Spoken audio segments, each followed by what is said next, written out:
उलमा उलमा उलमा उलमा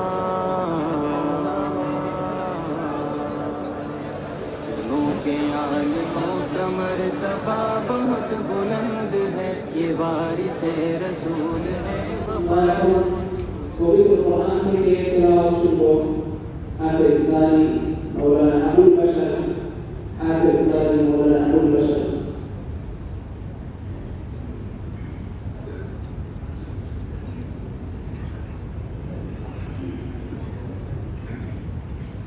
السلام عليكم ورحمة الله وبركاته. أعوذ بالله من الشيطان الرجيم. بسم الله الرحمن الرحيم. يا أيها الناس اتقوا ربكم واخشوا يوما لا يجزي والد عن ولده ولا مولود هو جاز عن والده شيئا إن وعد الله حق فلا تغرنكم الحياة الدنيا ولا يغرنكم بالله الغرور إن الله عنده علم الساعة وينزل الغيث ويعلم ما في الأرحام وما تدري نفس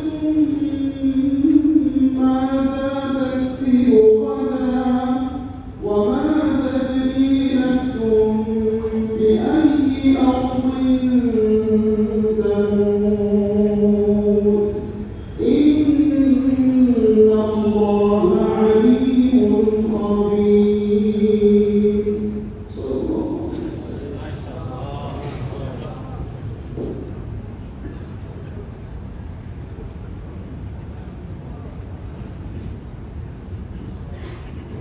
মাশাআল্লাহ। আমরা পবিত্র কোরআনের তেলাওয়াত শুনলাম।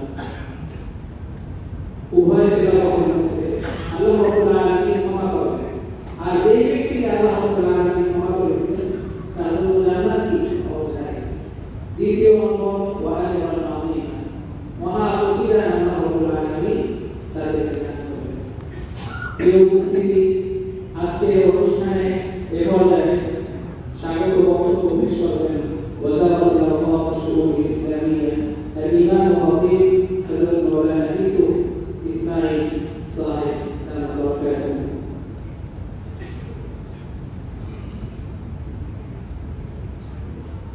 السلام عليكم ورحمة الله وبركاته. الحمد لله رب العالمين والصلاة والسلام على أشرف الأنبياء والمرسلين وعلى آله وأصحابه أجمعين. اللهم صل على محمد وعلى آل محمد وبارك وسلم. شكرا وحمدا وعن الله بيدنا بارك وقوتي والسلام আমাদের প্রিয় নবী মুহাম্মদ রাসূলুল্লাহ সাল্লাল্লাহু আলাইহি ওয়াসাল্লামের প্রতি সম্মানিত সুধী, সম্মানিত আজকের অনুষ্ঠানের প্রধান অতিথি শেখ আহমদুল্লাহ মাদারুল আলী, আজকের এই অনুষ্ঠানে উপস্থিত দূর দূরান্ত থেকে আগত আমার প্রবাসী প্রিয় ভাই ও বন্ধুগণ, আজকের এই অনুষ্ঠানে যোগদানের জন্য, উপস্থিত হওয়ার জন্য, অনুষ্ঠানকে সাফল্যমণ্ডিত করার জন্য সকলকে শুভেচ্ছা অভিনন্দন জানাচ্ছি। প্রিয় ভাইরা, মহান রব্বুল আলামিন মানুষকে দুনিয়াতে প্রেরণ করেছেন, মানুষকে সৃষ্ট জীব, তারা শ্রেষ্ঠ জীব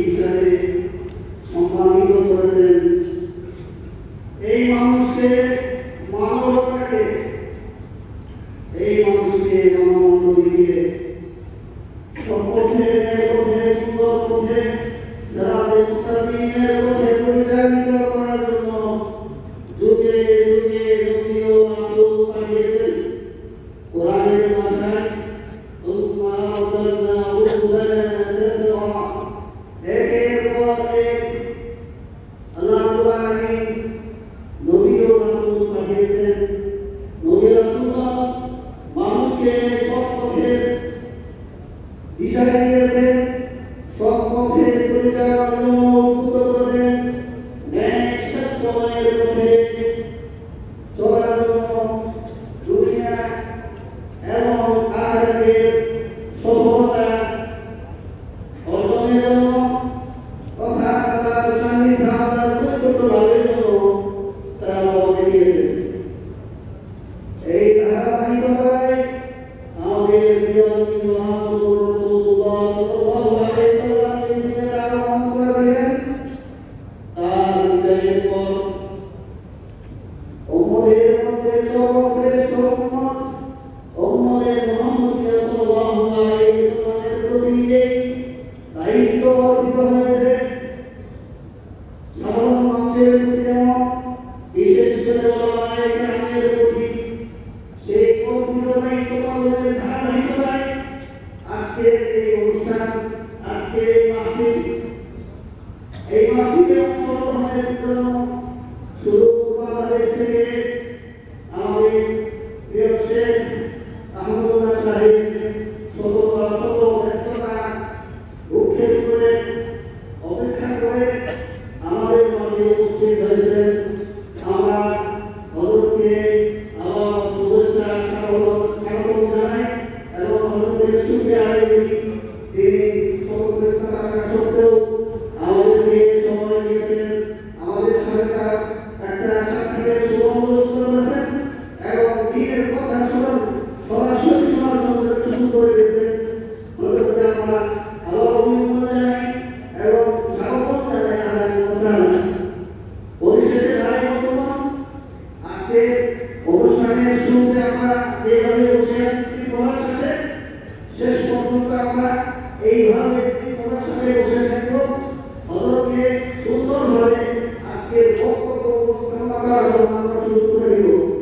আরেকটি দায়িত্ব, সবার দায়িত্ব আশেপাশে বিশৃঙ্খলা না করে সবাই দায়িত্ব পালন করবেন, বিশেষ করে যারা আছেন।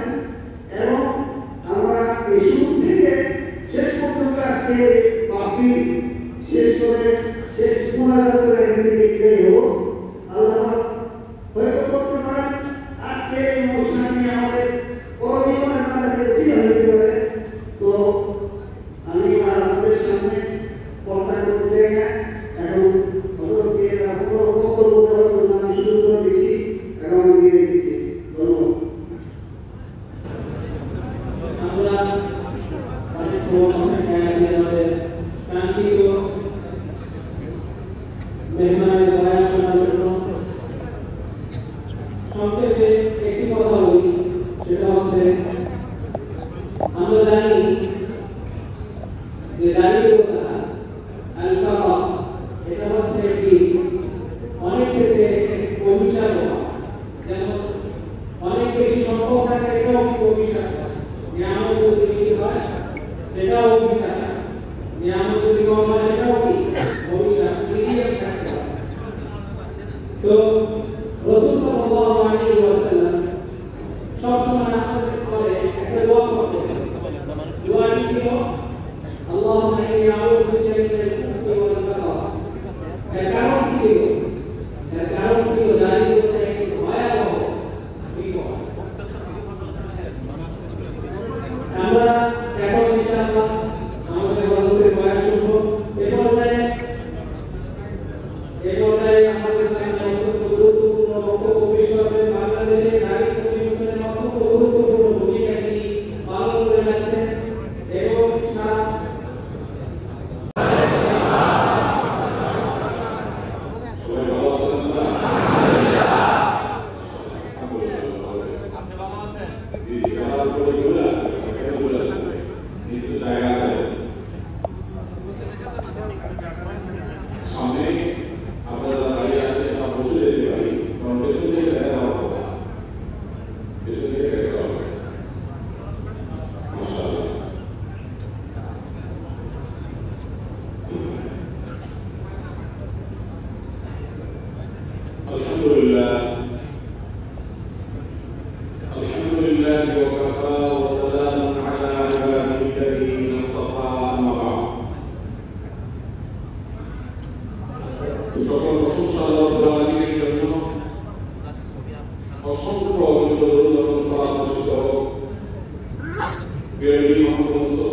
সাল্লাল্লাহু আলাইহি ওয়াসাল্লামের প্রতি এবং তার সকল সাহাবাদের প্রতি আল্লাহুম্মা সাল্লি আলাইহি আল্লাহুম্মা বারিক আলাইহি।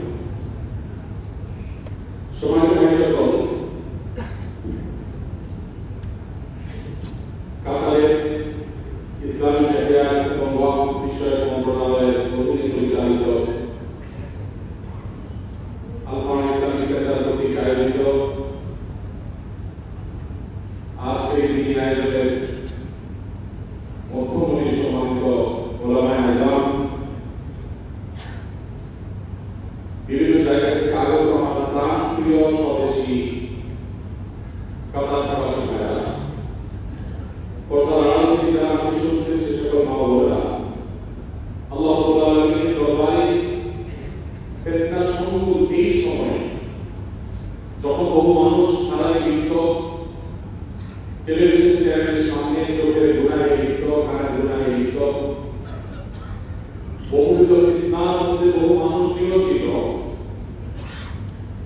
ঠিক সেরকম একটি সময় আল্লাহ তাআলা আমাদেরকে আল্লাহর পরে কোরআন এবং হাদিসের কথা শোনার উদ্দেশ্যে সমবেত হওয়ার তৌফিক দিয়েছেন। এই জন্য আমি রব্বুল কাছে শুকরিয়া জানাই, আলহামদুলিল্লাহ।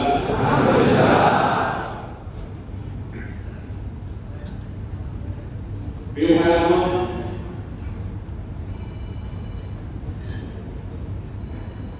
প্রিয় স্বদেশ থেকে আমরা হাজার হাজার কিলোমিটার দূরে এসেও আজ এখানে একত্র হয়েছি। এই একত্র হওয়ার কারণ হলো দুটি সুতোয় আমরা সবাই বাঁধা আছি। দুটি সুতোয় আমরা প্রত্যেকটা মানুষ এখানে বাঁধা আছে। তার একটা সুতো হলো ঈমানের সুতা। আমরা সবাই ঈমানের সুতোয় বাঁধা। এক সুতা দানা আমরা সবাই, আর সে সুতার নাম হলো ঈমানের সুতা। আরেকটা সুতা আছে যে সুতোয় আমরা গাঁথা আছে, সেটা আমরা সবাই বাংলাদেশি। কেউ কেউ আমাদের কলকাতার ভাইরা থাকতে পারে, তারা আমাদের ভাই, তারা বাঙালি হিসেবে আমরা যে সুতো আছে সেই সুতোয় আমরা সবাই বাঁধা আছি। এই দুটি সূত্র আমাদের এখানে একত্র করেছে এবং এটার পিছনে কাতারস্থ আমাদের প্রবাসী বাংলাদেশি ওলামায়ে কেরাম, যারা বিভিন্ন মসজিদ, বিভিন্ন হালাকা, তাহফিজ এবং এখানকার ইসলামিক সেন্টারের সাথে বিভিন্নভাবে জড়িত, সেই সকল ওলামায়ে কেরামের অক্লান্ত পরিশ্রম, দীর্ঘদিনের তাদের আকাঙ্ক্ষা এবং প্রচেষ্টার কারণে আজকের প্রোগ্রাম এই পর্যায়ে এসেছে। অতএব সে সমস্ত ওলামায়ে কেরাম তাদের সবার প্রতি আমরা কৃতজ্ঞতা জানাই। আল্লাহ তাদেরকে কবুল করুন। আমিন। প্রিয় ভাইরা, আজ জুমাবার বৃহস্পতিবার সন্ধ্যার পর থেকে জুমার দিন শুরু হয়ে গেছে। চাঁদের অস্ত অনুপাতে দিন শুরু হয় সূর্য ডোবার সাথে সাথে। আর ইসলামের সমস্ত ইবাদত বন্দেগী সবগুলো সম্পর্ক সৌর বর্ষের সাথে না চাঁদ বর্ষের সাথে? চাঁদ বর্ষের সাথে, লুনার বর্ষের সাথে। চাঁদ বর্ষের সাথে যেহেতু সম্পৃক্ত, অতএব ইসলামিক শরীয়তের সমস্ত বিধিবিধান বা ইসলামিক শরীয়তের বিবেচনায় দিনের সূচনা হয় সূর্য ডোবার সঙ্গে সঙ্গে, নতুন দিন শুরু হয়। অর্থাৎ সেই হিসাবে শুক্রবার শুরু হয়ে গেছে আজকে বৃহস্পতিবারের সন্ধ্যায় সূর্য ডোবার সাথে। এবং এটা শুরু কতক্ষণ? শুক্রবার দিনে কতক্ষণ থাকবে? শুক্রবার দিন সূর্য ডোবার আগ পর্যন্ত। জুমার দিন এই দিনের আমল কি? যারা প্রবাসে আছেন ব্যাচেলর, শুক্রবার অনেকেরই ডিউটি নাই, বেশিরভাগ লোকের ডিউটি নেই, কারণ থাকতে পারে ছিল, প্রায় সবাই ডিউটি নেই, তাই না? যাদের ডিউটি নেই তারা শুক্রবার রাতের জন্য আমলটা কি করে কাটে? হ্যাঁ, কে বলতে পারেন সাধারণত কি করে কাটে শুক্রবার? হ্যাঁ, প্র্যাকটিসটা কি? আমি বলছি আমাদের এখানে প্রচলনটা কি? রাত থেকে এই যে মোবাইল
সালাতুকুম মা'রুদাতুন আলাইহি, কারণ তোমরা যে দুরূদ পাঠ করো এটা আমার কাছে, নবী বলেছেন যে আমার কাছে আল্লাহর ফেরেশতাদের মাধ্যমে উপস্থাপিত হয়। তারা এসে বলেন, হে আল্লাহর রাসূল, অমুকের ছেলে অমুক প্রান্ত থেকে আপনার প্রতি দুরূদ প্রেরণ করেছে, আপনার জন্য দোয়া করেছে। একই সময়ে পৃথিবীতে লক্ষ লক্ষ জায়গায় লক্ষ লক্ষ মানুষ দুরূদ পাঠ করলেও সেটা আল্লাহর কাছে মুহূর্তের মধ্যে নবীজির দরবারে পৌঁছানো কোনো কঠিন বিষয় না। আজকে টেকনোলজির উন্নতির এই সময় আমরা দেখি একসাথে হাজার হাজার সিসি ক্যামেরা, সেটা কিভাবে মনিটর করেন আইনশৃঙ্খলা বাহিনীর লোকেরা। ঠিক এইভাবে এই টেকনোলজি যদি মানুষ তৈরি করতে পারে, আল্লাহর টেকনোলজি অনুযায়ী একই সঙ্গে লক্ষ লক্ষ জায়গায় মানুষ যদি দুরূদ পাঠ করে নবীজির কাছে তারা পৌঁছানো এবং সেটা পিক করতে পারে, এটা কঠিন কোনো বিষয়। এই জন্য শুক্রবারের সবচেয়ে বড় আমল হলো দুরূদ পাঠ করা। অনেকে এটা হয়তো জীবনে আজকে প্রথম শুনলেন। আজকে সন্ধ্যা থেকে এই পর্যন্ত নামাজের বাইরে শুক্রবার হিসেবে কারা কারা দুরূদ পড়ছেন এটা বলতে মাশাআল্লাহ অনেক আমল করতে জাযাকাল্লাহ। আর এই সমস্ত ভাইরা আমলটা এখন করি সারা জীবনের জন্য আমলটা অভ্যাস করে তুলব ইনশাআল্লাহ। অনেক ইনশাআল্লাহ দুই চার পাঁচ করে বৃহস্পতিবার সন্ধ্যা থেকে শুক্রবার সন্ধ্যা পর্যন্ত দুরূদের আমল, বেশি বেশি দুরূদ পাঠ করা। ভাইরা ফেসবুক ইউটিউবে বহুদিন রাত্রিরা আপনি স্ক্রল করছেন করে যে উপর দিকে শুধু টানছেন স্ক্রিনটি, ফেসবুকে পাতাকে ইউটিউবে পাতাকে একটা করে ধীরে ধীরে অকালে বেরোতে যাচ্ছে। এই যে যাচ্ছে এর কোনো শেষ আছে? শেষ নেট স্পিড দুর্বল হলে ঘুরবে। এর মানে কি একটু সবল আপনাকে নিচে নামাচ্ছে, উপর তো উঠতেছে না, উপর তো নামতেছে, উপরটা নিচে, উপরে উঠছে না, আবার নিচে দিকে নামছে। জিন্দেগি পুরাটা এভাবে স্ক্রল করতে থাকে। দুনিয়ার জন্য কোনো লাভ, আখিরাতের কোনো লাভ এর পেছনে নিহিত। এটা আমাদের সময়গুলোকে নষ্ট করা বেশি। এই জন্য ভাইরা দুনিয়াতে মোবাইল আর বহন করা সহজ হলেও আখিরাতে এই দায়ভার বহন করা অনেক কঠিন হয়ে যায়। জিন্দেগির শত শত হাজার হাজার ঘন্টা এই মোবাইল ফোনে টেলিভিশনের সামনে আমরা দিয়ে গেছি। বিশেষ করে প্রবাসে যারা থাকে অফুরন্ত সময় থাকে, এই সময়টা কাজে লাগে না, সুযোগ থাকে না, তখন আমরা এগুলো একটা সময় নষ্ট করি। নবী করিম সাল্লাল্লাহু আলাইহি ওয়াসাল্লাম বলেছেন, বিলকুসতি ইসলামুল মার'i তারকুহু মা লা ইয়ানি। একজন মুসলমানের ইসলামটা সুন্দর হবে, তার ইসলামটা চমৎকার হবে, ইসলামটা মান এবং রূপ কোয়ালিটি ভালো হবে যদি সে অহেতুক অনর্থক বেহুদা কাজ থেকে বেঁচে থাকতে পারে। জীবনটা অনেক মূল্যবান হয়, জীবনটা তো সস্তা নয়। আপনি সুযোগ পেয়ে একবার তাসবিহ পাঠ করলেন, আল্লাহ পবিত্র দাওয়াত করে সুবহানাল্লাহ বললেন, সুযোগ পেয়ে একবার দুরূদ পাঠ করলেন, সুযোগ পেয়ে একটা ভালো কথা বললেন, সুযোগ পেয়ে একটা ভালো কথা চিন্তা করলেন, ভাবলেন, সুযোগ পেয়ে ভালো কাজের চিন্তা পরিকল্পনা করলেন। এই যে সুযোগগুলো, এই সুযোগগুলো আপনাকে আখিরাতে জান্নাত লাভের দৌড়ে কত দূর নিয়ে যাবে এটা দুনিয়াতে থেকে বোঝা যাবে না, যতদিন না চোখগুলো বন্ধ না হবে। এই জন্য ভাই অনেক অর্থক কাজ যেটা আমরা দুনিয়ার কোনো লাভ হবে না, আখিরাতের কোনো লাভ আমাদের হবে না, সেই কাজ থেকে আমরা বেঁচে থাকবো ইনশাআল্লাহ।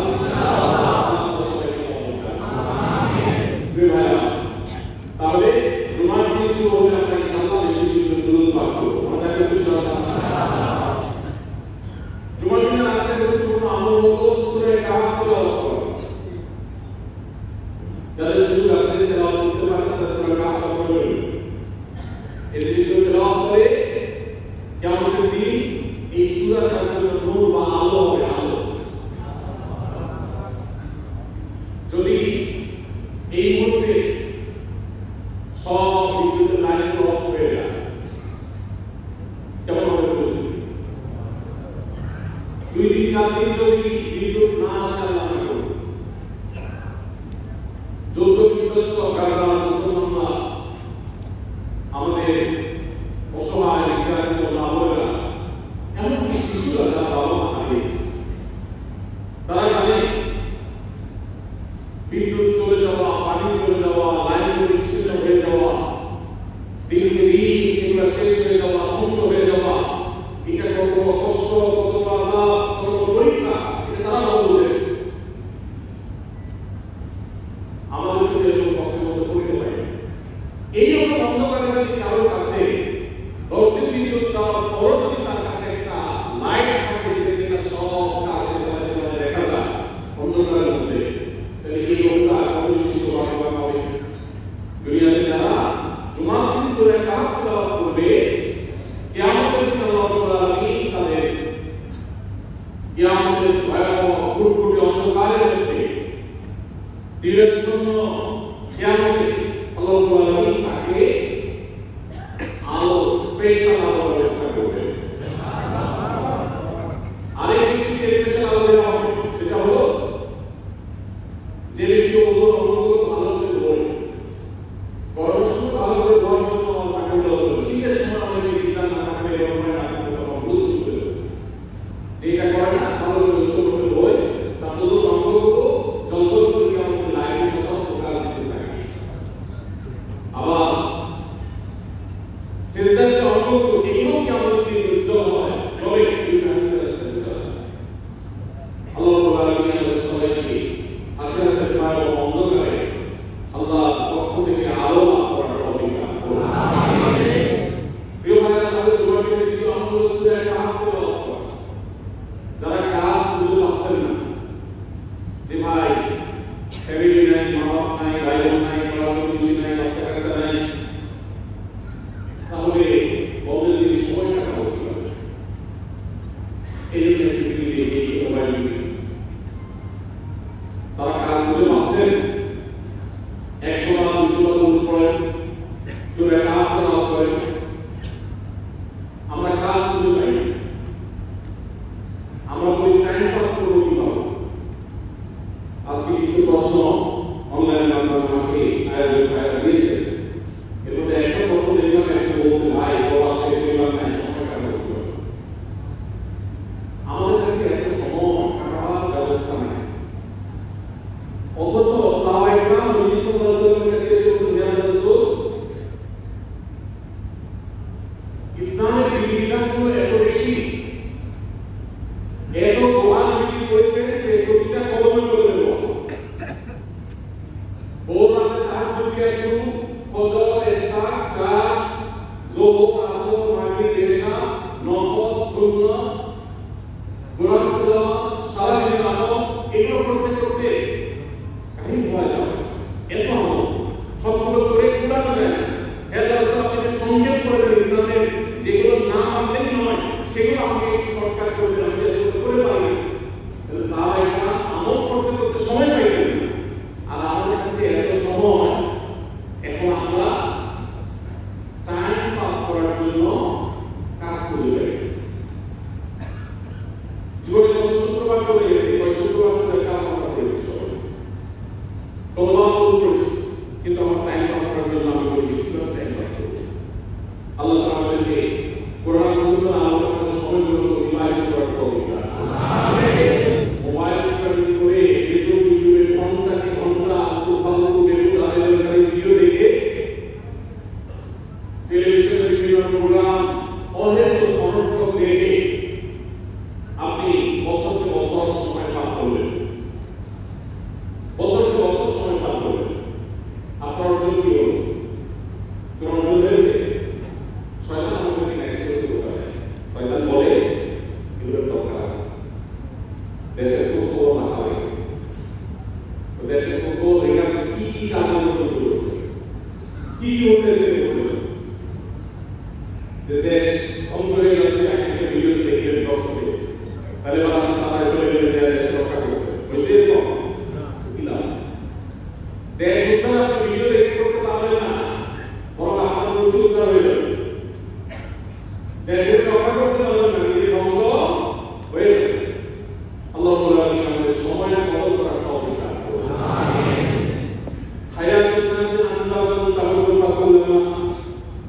জুজউ মিনহা লিতাতাসাবিহি জুজউ।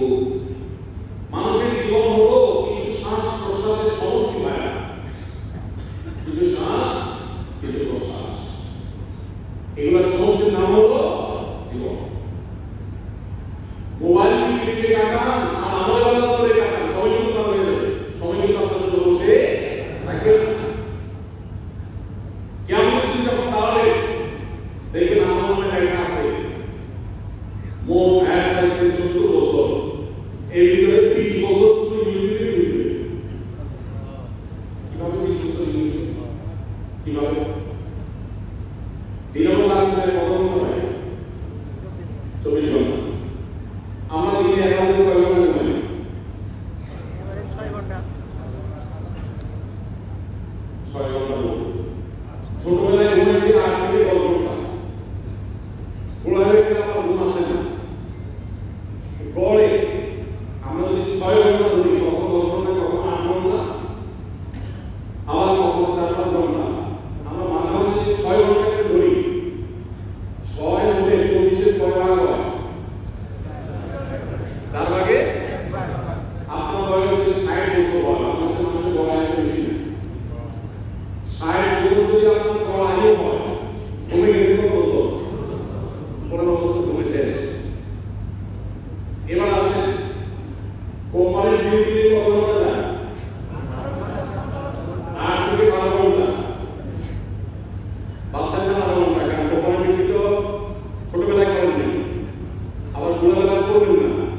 তাহলে যে 12 ঘন্টা করতেছে, এই 12 ঘন্টার সাথে আরো 1 ঘন্টা যোগ করা লাগে, কারণ ডিউটির আগের প্রস্তুতি, যাইতে পথে সময়, আবার আসার সময়, এগুলো সবগুলো ডিউটির জন্যই যায়। তাহলে এবার যদি 10 ঘন্টাও ডিউটি করেন আর 2 ঘন্টা যোগ করেন, তাহলে 12 ঘন্টা।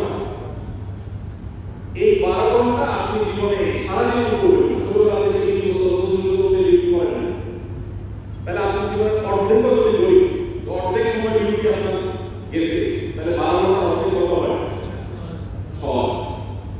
তাহলে 6 ঘন্টা হলে 24 ঘন্টার মধ্যে কয় ঘন্টা গেল? 6 ঘন্টা হয়ে গেছে, আর 6 ঘন্টা এভারেজে কামে গেছে, তাহলে কত গেল? 12 ঘন্টা। বাঁচলেন 60 বছর, কয় বছর গেছে? 3 বছর, শুধু ঘুমে আর কাজে। আর থাকবে কত বছর? 3 বছর। সারাদিন 3 বেলা খাওয়া, গোসল, আরো যা প্রয়োজনীয় কাজ কাম আছে, দুনিয়ার কাজ, এবার কত সময় লাগে?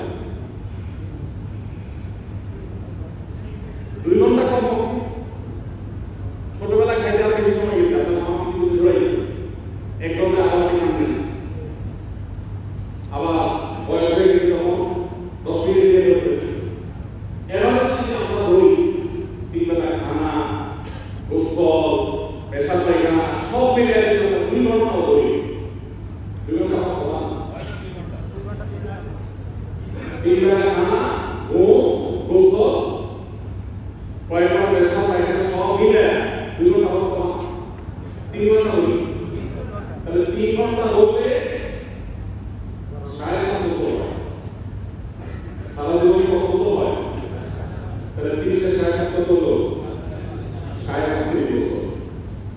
এখন মোবাইলে বাড়ি রয়েছে, টেলিভিশন রয়েছে, দিনে কতক্ষণ মোবাইল টিপে স্মার্টফোনে দেখা যায়, খেয়াল করেন কোন অ্যাপে কত সময় কাটাইছেন দেখা যায়, চেক করা যায়, চেক করে দেখে। বেশিরভাগ মানুষ, বিশেষ করে খুব বেশি কর্মব্যস্ত না, মোবাইলের মধ্যে যাদের আসক্তি আছে, এভারেজে 3 থেকে 4 ঘন্টা সময় মোবাইলের মধ্যে আপনার ঘুরে, টেলিভিশনটা বাদে দিলে। এটাও আপনি ছোটবেলায় করেন নাই, পরে করছেন, এই জন্য টেলিভিশন, মোবাইল সব মিলে এভারেজে 3 ঘন্টা হলো, তাহলে আরো 7.5 বছর হয়। তাহলে 3 15 45 শেষ হয়ে যায়। আপনাকে কত বছর? 15 বছর।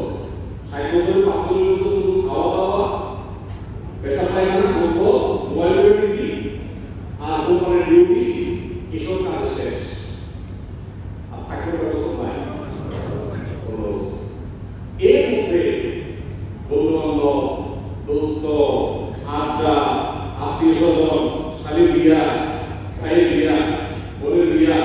অমুকের শ্বশুরবাড়ি, তমুক জায়গায় বেড়ানি, এই সব কিছু এভারেজ যা যা সারা জীবনে একেবারে যদি নাও হয়, এভারেজে 1.5 ঘন্টা 1.5 ঘন্টা করে যদি যায়, তাহলে তার 5 বছর 50 বছর শেষ হয়।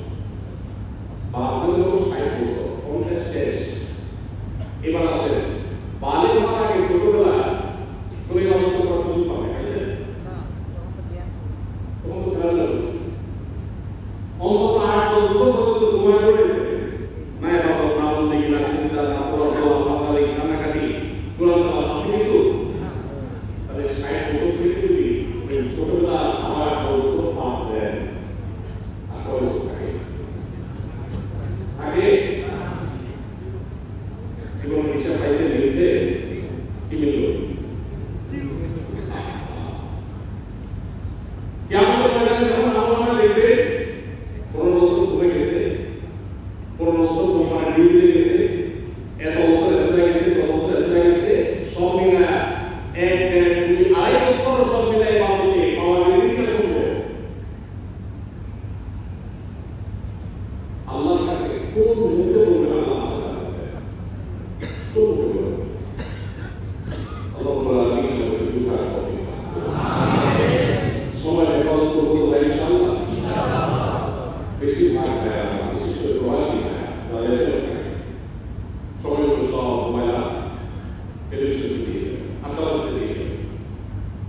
আল্লাহর সাথে শেষ কবে চোখের পানি ফেলে কি কারা শুরু পেয়েছে? আল্লাহ ঠিক করতে পারতেছি না, সব দুনিয়া দাদা চলে যাচ্ছে। আমার তো অনন্ত অসীমকালের যাত্রা সামনে, সব দুইটা হয় জান্নাত না জাহান্নাম, ডুয়ার নাই, তৃতীয় কোনো পথ নাই। আল্লাহ কিন্তু মাফ করে দেন, জান্নাত সহজ করে দেন, অবশ্যই দোয়া করা শুরু করেছে। রব্বে কারীম আমাদেরকে হেদায়েত নসিব করেন, আমিন। ভাইরা জুমার দিনে সময় নষ্ট করা, অবহেলা, আলাদা করা, রাত্রে জেগে থাকা, ফজর নামাজ বরবাদ করে দেওয়া, এটা প্রবাসীদের কমন কালচার। দেশে যারা থাকে তারও জুমার শুক্রবার রাত মানে 8টা বাজে, শুক্রবার রাতে কারণ সকালে বাচ্চাদের স্কুল নেই, মহিলারা অফিস নেই, অতএব টেলিভিশন মোবাইলে 12টা 1টা 2টা করে এরপরে শুনতে শুনতে অনেক দেরি, ফজর নামাজ পড়ে শেষ। অথচ একটা হাদিসে নবী সাল্লাল্লাহু আলাইহি ওয়াসাল্লাম বলেছেন, আফদালুস সালাওয়াত সালাতুল ফজর ইয়াওমান সালাতুল ফজর মা জামাআত ইয়াওমুল জুমআ। নবী সাল্লাল্লাহু আলাইহি ওয়াসাল্লাম বলেছেন, যত নামাজ পৃথিবীতে আছে এই নামাজগুলোর মধ্যে সবচেয়ে শ্রেষ্ঠ নামাজ হলো জুমার দিন ফজরের নামাজ পড়লে নামাজ পড়া। বিশ্বকালে যদি হৃদয় ঘুমান ফজর নামাজ পড়া, হয়তো অন্যদিন কোরআনে কি পড়া, তাহলে কি হবে? আল্লাহ তাআলা আমাকে এই খেয়াল করার তৌফিক দান করুন, আমিন। প্রবাদ জীবনে আত্মা মেরে অনেক কাজ করে সময় নষ্ট না করে 5 ওয়াক্ত নামাজ বিরোধিতার সাথে সম্পূর্ণভাবে পড়ুন, চেষ্টা করবেন ইনশাআল্লাহ। নামাজ রসুল আমার ওস্তাদ, যেভাবে নামাজ আমরা পড়ি সাহাবায়ে কেরাম দেখতেন নিজে বলতেন আল্লাহ তাআলা, এমনি আমরা সময় কাটানোর সুযোগ পাই না। বেহুদা ভিডিও কল দিয়ে দেশে জীবন কাটাবো, আসলে কাজ কোনো কাজ নেই, হয় দেশে মানুষ ব্যস্ত করলে ভিডিও কল দিয়ে পারে এবং নামাজটা রসুল করে পড়ি, অথচ নামাজটা সবচেয়ে সুন্দর হওয়া। অনেক ভাড়া এখানে আছে বছরে নামাজ পড়ে না, আছে না? আসলে আছে কিন্তু কারণ মনে করেন নামাজ নামাজ কি হয়েছে, ইমান আছে, নামাজ নামাজ কি হয়েছে, ইমান নামাজ বলি কাকে বলবো, কিন্তু নাম কি যদি নামাজ পড়ে না, ইচ্ছা কিন্তু নামাজ পড়ার পরে আবার যদি কোনো নামাজ না পড়ে ইমান আছে, এটা তো সহজে আসতে পারে না। ওমর রাদিয়াল্লাহু আনহু বলেন, আল্লাহ হাসাল ইসলাম মান তারাকা সালাত, যে নামাজ ত্যাগ করে ইসলামের তার কোনো অংশ নাই। ইসলামের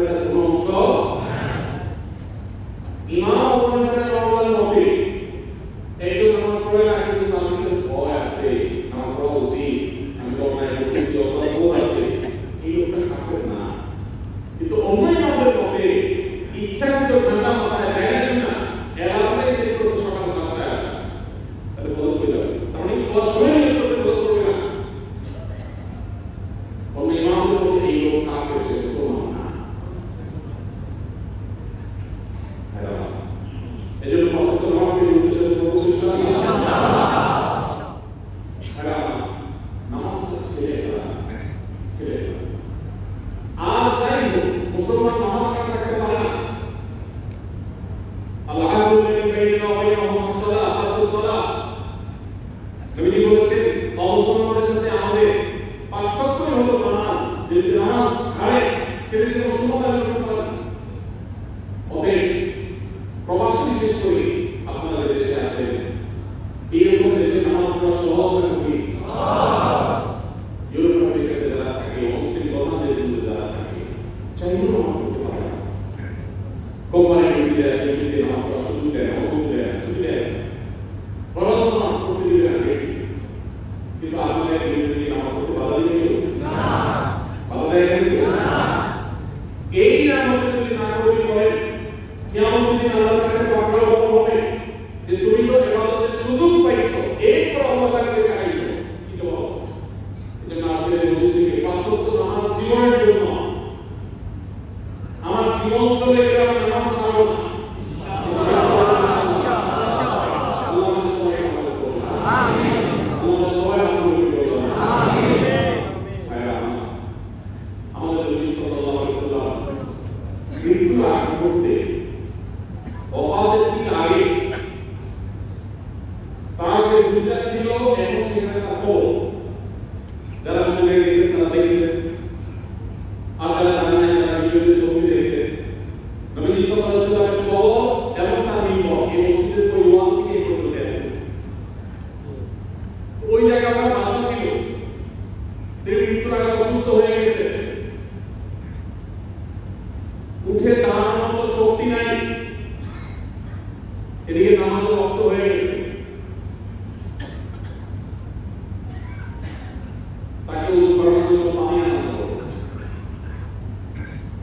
বাবা হুঁশ চলে যায় সেন্সলেস হয়ে যায় আবার পানি দেওয়া হয় পানি দিয়ে মুখ মাথা মোছা হয় আবার হুঁশ চলে যায় এদিকে নামাজের জন্য সাহস এভাবে করে করে কোনো রকম উযু হলো এবার নামাজ পড়বে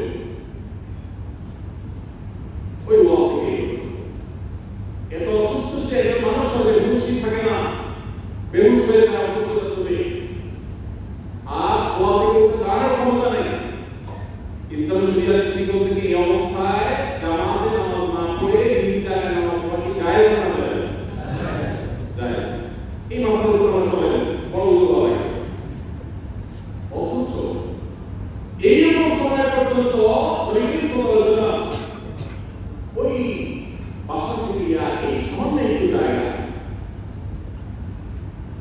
এইটুকু জায়গা আসার ক্ষমতা শক্তি যখন নাই ইশারা দিয়ে দুজনকে একজন ছিলেন আলী রাদিয়াল্লাহু আনহু আর একজন ছিলেন সম্ভবত আব্বাস রাদিয়াল্লাহু আনহু দুজনকে ডেকে দুজনের কাঁধে দুই হাত দিয়ে পুরো শরীরের ভাত তাদের উপর ছেড়ে দিয়েছেন কারণ মায়ের উপর ভর করে দাঁড়ানোর ক্ষমতা ছিল না এরপর মাটির সাথে পা টানতে টানতে মেহরাবের কাছে এসে নামাজ পড়ছেন দাঁড়িয়ে নামাজ পড়ার কথা ছিল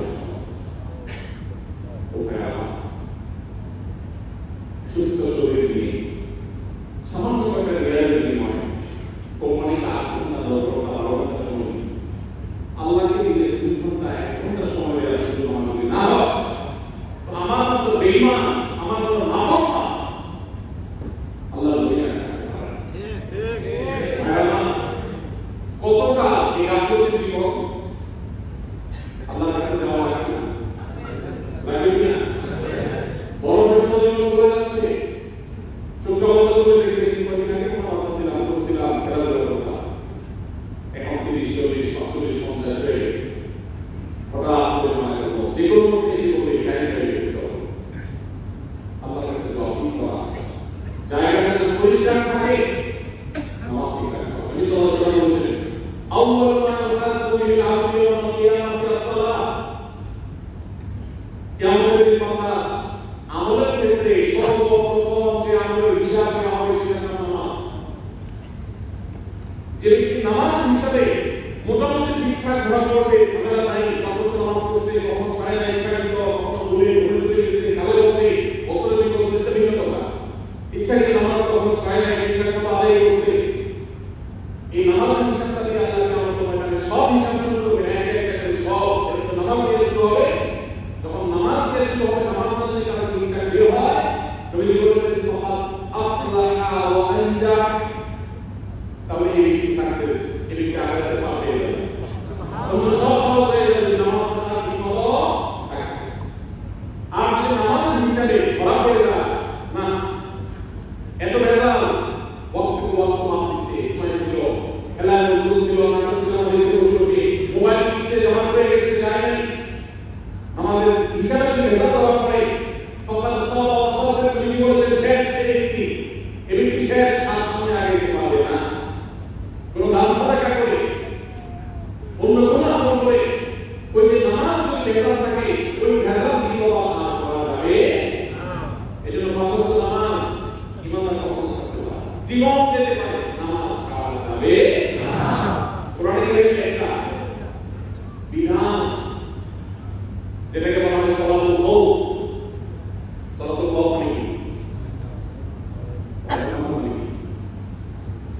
যুদ্ধ চলাকালীন সময়,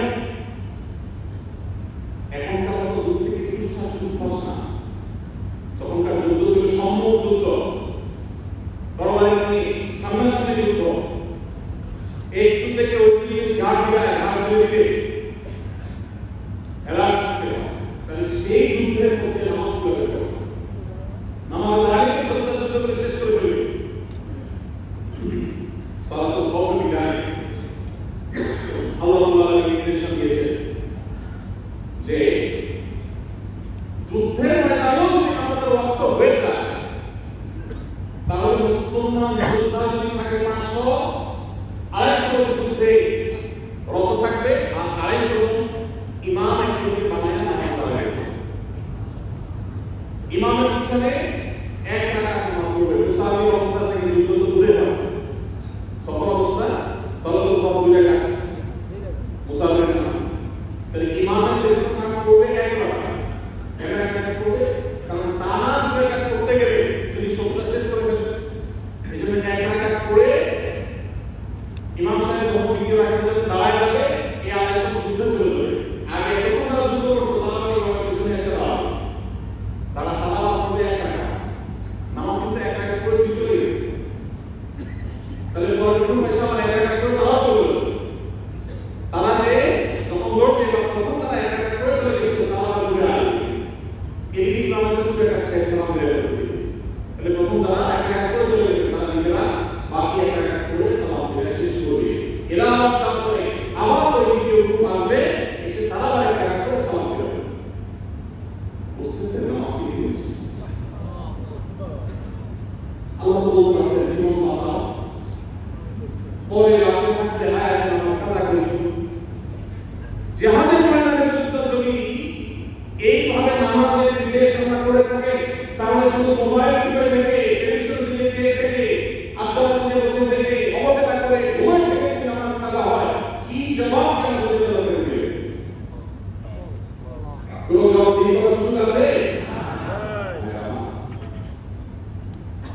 ফোকাহে কেরাম ফিকহ কিতাবগুলোতে মাসালা লিখেছেন, কেউ যদি সমুদ্রে নিমজ্জমান হয়, সমুদ্রে কোন নৌকা ডুবিয়ে হারায় গেছে, কোন কলা গাছ, কোন প্লাস্টিকের কোনো কিছু এটা দিয়া, অথবা সাবধানে কোনো রকম সে এসে আসে, এদিকে নামাজের অর্থ চলে যাচ্ছে, নামাজ পড়তে পারে না, কি করবে?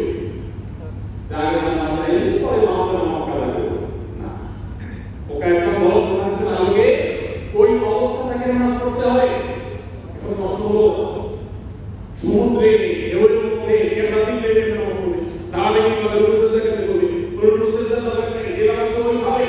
আর যদি তোমার ক্ষমতা না থাকে, মনে নামাজ পড়বে, কেমন দিকে যাওয়ার সুযোগ নেই, যেদিকে পারে সেই দিকে নামাজ পড়বে। কেউ যদি কোনো এমন পরিস্থিতি থাকে যে তার কোনো কাপড় নেই, সমুদ্রে ডুবে গেছে, অথবা শত্রুর হাতে বিমানের নির্যাতন করে দেশের কাপড় নেই, তাহলে সতর্ক থাকা ফরজ নামাজের জন্য, কিন্তু সেই সতর্ক থাকার ব্যবস্থা নেই, তাহলে নামাজ না ওই অবস্থায় নামাজ পড়া তাহলে কি মনে হয় যাদের সঙ্গে নামাজ পড়া যাবে? আমি প্রায় সময় বিমানে দেখি আমার স্বদেশী ভাইরা পুরো বিমানবন্দী বাংলাদেশের মানুষ প্রায় সবাই মুসলমান, অবলীলায় নাম রক্ত চলে যায়, খবর নেই, জিজ্ঞেস করে বলে ভাই বিমানে কেমনে এমনকি হজের ফ্লাইটে, ওমরার ফ্লাইটে আমি দেখছি মাথা চলছে সালাম করে যাচ্ছে, হজ করে যাচ্ছে, আজি সাহেব নামাজ রক্ত চলে আছে, নামাজ পড়ে যদি মনে হয় আসলে আপনি নামাজ রক্ত চলে পড়বে না, কিন্তু এখানে উজু করা যায় না, কেবলা দিকে যায় না, নামাজ যায় না, নামাজ যায় না, নামাজ পড়বে উনি একই হাজি সাহেব, উনি কিন্তু জানেন বিমানে ভাত তরকারি দিলেও পান দিবে না, এই জন্য দেশ থেকে পানি আসে, বিমানে উঠে আছে আকাশে 10,000 ফুট উপরে উঠে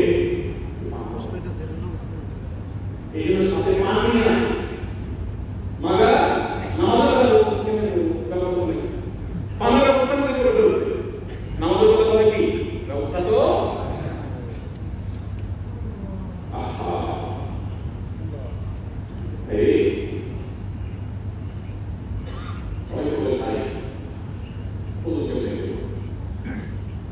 আপনারা যদি বলা হয় যে এখান থেকে বাংলাদেশে যে 6 বছর আগে নামাজ পড়লে তুমি যদি ঠিকঠাক মতো টাইম নিয়ে করে নামাজটা পড়ো তাহলে বেশি না, প্রতি বছরের জন্য 1 কোটি করে 2 কোটি টাকা দেওয়া হবে, এরপরে না আমরা একদম ক্যাশ দিয়ে দেওয়া হবে,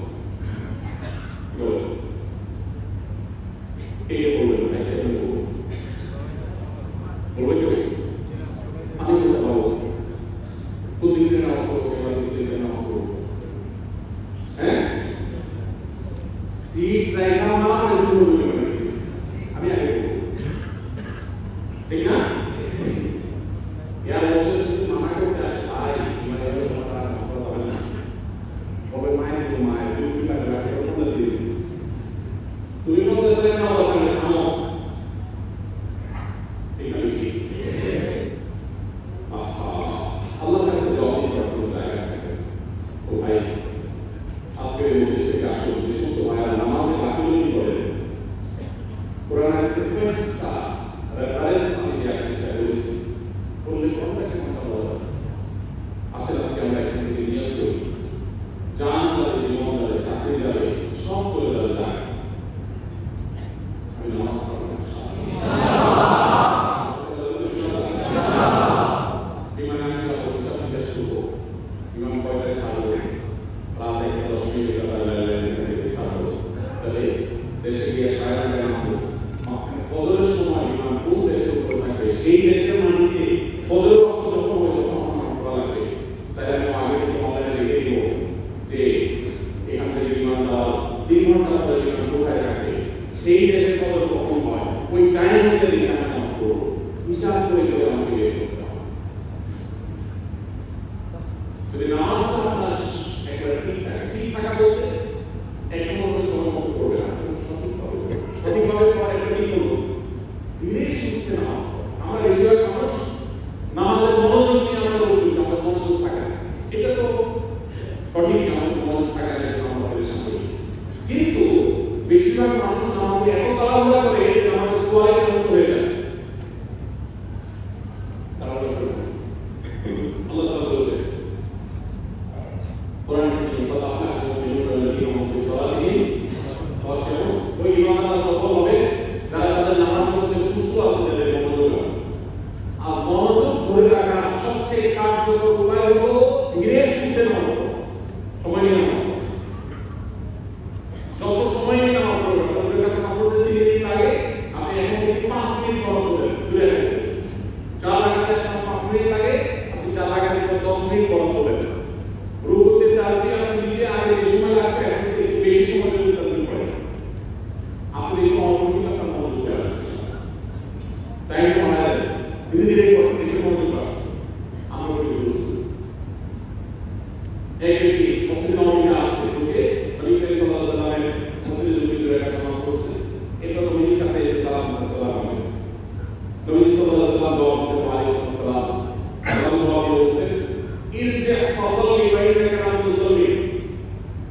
তুমি এখানে কি করলা তোমার নামাজ তো হয় যাও ওটা কি আওয়াজ হয়ে গেল দূরে করে এই আওয়াজ একটা আওয়াজ আওয়াজ নবীজি বললেন আওয়াজ একই কথা এর যে ফসলি বাইরে কারণ মুসল্লি যা আওয়াজ করো তোমার নামাজ হয় এটা আওয়াজ হয়ে গেল সে আওয়াজ করলাম আমি বলছি এবারও একই কথা বললেন এবার কথা বললেন না রাসূল ওই আল্লাহ শপথ যিনি আপনাকে রাসূল প্রেরণ করেছেন আমি এর চাইতে ভালো নামাজ আর জানি না আমাকে শিখায় আমরা যদি হইতাম এখানে একবার নামাজ পড়ে আসছেন হুজুরের কাছে হুজুর বলল ভাই আপনার নামাজটা তো হয় না আবার পড়ে আসেন আপনি পড়ে আসেন দ্বিতীয়বার হুজুর বললেন ভাই নামাজ এবার হয় না আবার পড়ে আসেন কি বলবেন তো ভাই আপনি বললেই তো হয় সমস্যা কি আমাদের দুবার বলছেন কেন সাহাবীদের আদব দেখে সবাইকে আদব দেখে আদবের সাথে তিনবার পর পর বলতেছেন আপনি শিখে দেন কিছু ভালো নাই এমনি সাহাবীদের সাহাবী সূরা হুজুরাত পড়ে সাহাবীদের আদব কি ছিল বুঝতে পারবেন তো ভাই কেন সাহাবীদের সুন্নাত ইমাম আবুল কাদের তাআলা তোমার মধ্যে তাকে শিখাতে দেখো তুমি দাঁড়ায় সালাম পড়ে রাসূলুল্লাহ শেষ করে তারপর রুকু দিল আমরা বেশিরভাগ লোক কেমন রুকু দেই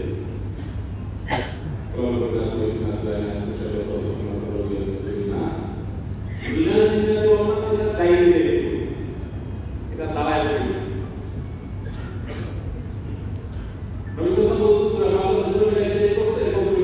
রুকুতে যাওয়ার পরে একবারে মাথা কোমর বরাবর হবে কিন্তু অপেক্ষা করো এরপর তাজবিদ শুরু করো আমাদের তাজবিদ শুরু করো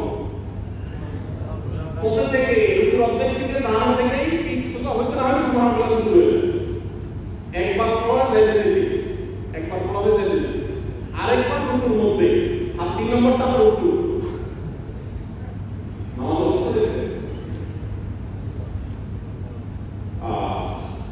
Terus-terusan bersama kita, ini sistem apa? Dulu kita berada di sekitar atas tombol power yang lain. Kita sudah mau kita berapa tahun sudah? Amal dulu. Maka sudah kita dari apa? Terus-terusan kita berusah karena politik, mungkin tu, politik pun kalau tak perlu bayar, udah apa? Itu, dulu kita ulang awas sudah, mungkin tu. Terus-terusan sampai di Kristo cowok kita harus ngomong. Ini macam satu di Kristo cowok itu nama cowok.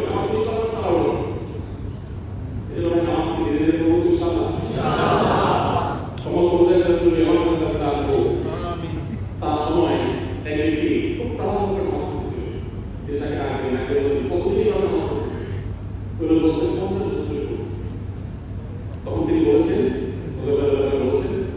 এই নামাজ দিয়ে যদি কবরে যাও তো আমি আল্লাহ শপথ করে বলতে পারি মুহাম্মদ সাল্লাল্লাহু আলাইহি ওয়াসাল্লাম যে দিন নিয়ে আসছে দিনের কোনো মৃত্যু হয়নি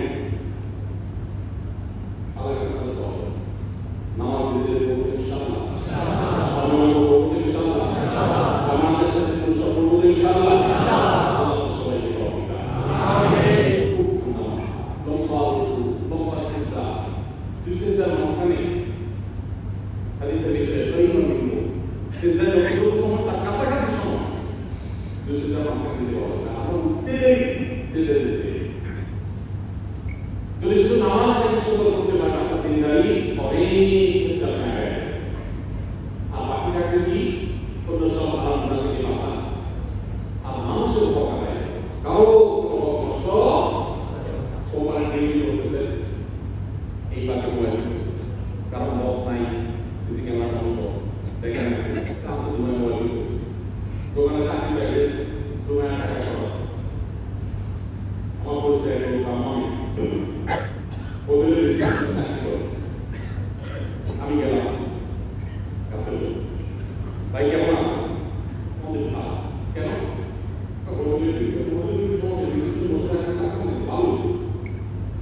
বলে না আগে না স্পর্শ করে গেছিল সারাক্ষণ কাস্টমার আসে একটু বসা যায় না আর এটা বসে কাজ নাই আমার মনে হয় খুশি নেওয়ার না এখানে আলগা নাই,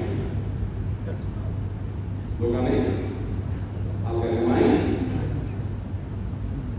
যাদের জন্য 2 নম্বরই করবে ছেলে মেয়ে বউ আছে, নিজেদের জন্য নিজের একটা কিছু করা হয়, বিদেশে আসা লাগে, বিদেশে আসা লাগে না, আসল কার জন্য বউ আছে জন্য, ফ্যামিলির জন্য। কেমন দিন যখন বেড়ে গেলে বেড়ে নিয়ে যাবে চুরিদারের জন্য, 2 নম্বরের জন্য, আরাম কামাইয়ের জন্য, তখন তো ছেলে মেয়েরা বউ আছে তাদের সামনে দাঁড়াবে না, আমাকে কথা বলবে না, আমাদের জন্য তো চুরি করছে বলবে না। আল্লাহ বলছে ইয়াউমা ইয়াফিরুল মারউ মিন আখিহি ওয়া উম্মিহি ওয়া আবিহি ওয়া সাহিবাতিহি ওয়া বানিহি লিকুল্লি ইমরিইন মিনহুম ইয়াওমাইযিন শা'নুন ইউগনিহি। যে ছেলের জন্য হালাল হারাম বিচার করতেছে, ছেলের চাকরি করার জন্য, মোবাইল কিনার জন্য পাগলের মতো এই ছেলে ইয়াউমা ইয়াফিরুল মারউ মিন আখিহি ওয়া উম্মিহি ওয়া আবিহি, বাবাকে রেখে কেমন দিন পালাবে। ওরে আমার বাবা দেখে গেছে চলে যাবে, না জানি আমাকে বলে যে বাবা তোর জন্য অনেক কিছু করছে, আজকে আমার রক্ষা করো, ইয়ারসিয়াস করে পালাবে। যে স্ত্রীকে ভালোবাসার কথা বলতে বলতে বিশেষ করে ফেলেছে, সেই স্ত্রী পাবে সবাই পাবে, সবাই যার দিকে এসে থাকবে। খায়া যখন পাপগুলো যখন পাপ হবে, না খায়া পাপগুলো আপনার সাথে একদম বিদেশে আসছে, একসাথে বিদেশে আসছে, 2 নম্বরে চুরি ডাকাতি আরাম কামাই করে বাড়ি গাড়ি ফ্ল্যাট শহরে বাজারে দোকান সব কিনছে, আপনি কিছু করতে পারেন না, তারও জীবন পার হয়ে যাবে, আপনারটাও। কিন্তু একজন ঠিকানা হবে জাহান্নাম, আল্লাহ হবে ইনশাআল্লাহ।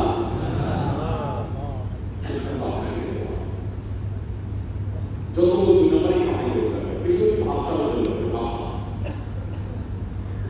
আমাদের যাদের অভাব আছে, অভাব, তাদের আসলে কিসের অভাব জানেন? কিসের অভাব বলতো? ভাবের অভাব। কিসের অভাব?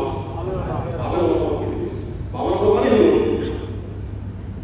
কি এসে কি করি আমি না করি দেশে মানুষ না হবে, যা সব কোন টাইম পরিশোধ করে যাইতে হবে, সুন্দর করে একটা বিল্ডিং তুলতে হবে, বাজারে দোকান দিতে হবে, দামি ফোন কিনে যেতে হবে, এর নাম ভাব। এর নাম কি? এটা করতে না পারলে আপনার মন খারাপ, বাইরে বসে দেশে বসে কিছু করতে পারলাম না, কিছু করতে পারলাম না, মানে ভাবতে গেলে তাহলে অভাবটা হলো যতটা টাকা পয়সা, যতটা না বেঁচে থাকা, তার চেয়ে বেশি হলো ভাবে। অভাবটা কিসে? একজন তার 2টা ছেলে আসেই, 2টা ছেলে পশ্চিমারা আমাদেরকে শিখাইছে একটা ফালতু কথা, ছোট পরিবার সুখী হবে। আল্লাহ যদি কিছু দাম টাকা থাকে এর ভিতরে বড় মিথ্যা নেই, কারণ আপনার আশেপাশে দেখবেন একটা মানুষের ছেলে ওই যে আসে না আমাদের দেশে সোনা পরিবার করবো না, জানি 2টি সন্তানের বেশি নয়, একটি হলে না হলে আল্লাহ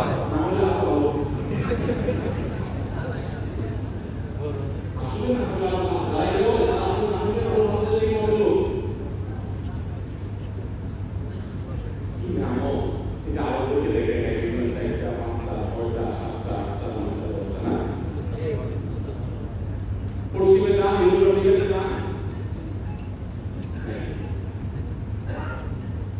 ভগবানের মাধ্যমে টাকা নিউজিল্যান্ড গিয়েছিলাম, পৃথিবীর সূর্যপুরে যেখানে পৃথিবীর শেষ মাথা, তো সেখানে ফজর পরে এক বাংলাদেশি ভাই বই পড়ুয়া আমার পড়ুয়া পাশাপাশি আসছে, বাসা বাইরে দাম ওইদিকে পুরানো কাছে একটা নাই তো বাস পুরো দেখবো মায়া লাগলো আমার।